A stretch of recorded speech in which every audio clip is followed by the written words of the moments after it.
What does the UK eVisa switch mean for me? Millions forced to change to digital immigration system in 2025. Published by The Independent. Physical immigration documents will expire on the 31st of December and be replaced with digital system. Here's what you need to know. Millions of people living in the UK will see their physical immigration documents expire in the new year as the Home Office transfers to a digital system. From the 1st of January 2025, foreign nationals will have to rely on digital records of their status to travel to the UK, prove their right to work, or rent a flat. Airline carriers, ferry and international train operators will be able to automatically access the immigration status of their passengers when they present their travel documents. Migrants' rights charities and experts have raised concerns that previous glitches with Home Office systems, such as merging of people's identities, could hit the new digital rollout in the new year.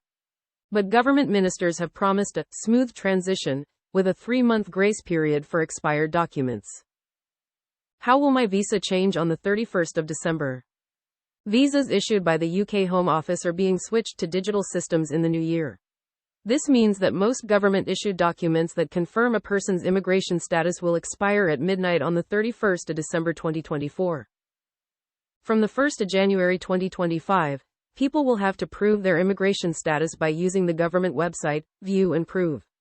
This will show that they have an eVisa and give the user a share code, which they can give to others to prove their status. Foreign nationals should set up a UKVI account to access their eVisa before the 31st of December deadline. Their online account will then be linked to their physical travel documents, such as a passport, to allow travel providers to run checks. Dr. Kuba Jablanovsky, digital sociology lecturer at the University of Bristol, explained the changes, saying, "It's not really that the documents are being switched over, it's like they're being switched off. It's like switching from vinyl to Spotify. You can still listen to music, but it is very different in lots of ways. For example, if Spotify stops working, you lose access to all the music that you have. Essentially, with Spotify, you don't have any music. You rely on Spotify streaming the music to you. This is essentially what is happening with people's immigration status. Will it affect my ability to travel internationally? Airline carriers will be relying on automated status checks as part of their check-in procedures. If these checks fail, then they can also use the View and Prove website to check someone has the right to enter the country. Ferry and international train operators should also be able to access the immigration status of their passengers. Travelers need to have connected their travel documents to their UK visas and immigration account.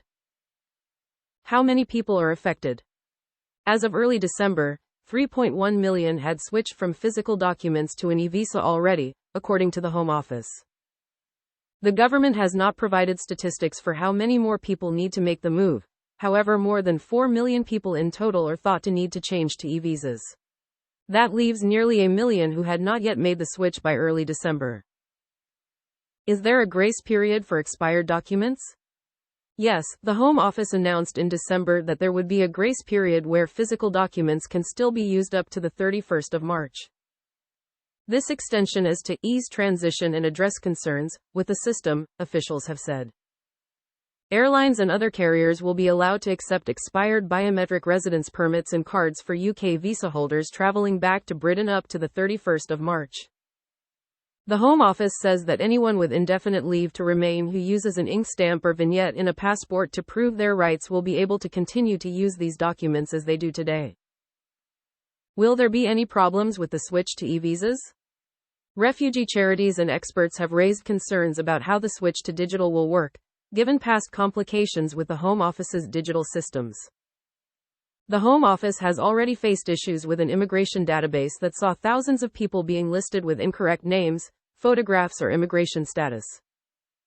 Part of the problems involved merged identities, where 2 or more people had their biographical and biometric details linked incorrectly. Separately, some people who are legally in the UK and have the right to work here, but who are waiting on visa renewals, don't have any documentation that they can use to prove their rights. This status is known as 3C leave, and despite a High Court judge telling the Home Office to provide these people with digital documents, this has not happened for many people. Nick Beals, at refugee charity Ramfell, warned people who could not prove their immigration status would see their livelihoods threatened, adding many people weren't even being issued e-visas while they waited years for the government to process visa applications. Dr. Yablonowski described the groups of people who might come across problems. You have people who haven't made the switch at all, who don't have an online UK VI account. They may not know about it or haven't been able to get one.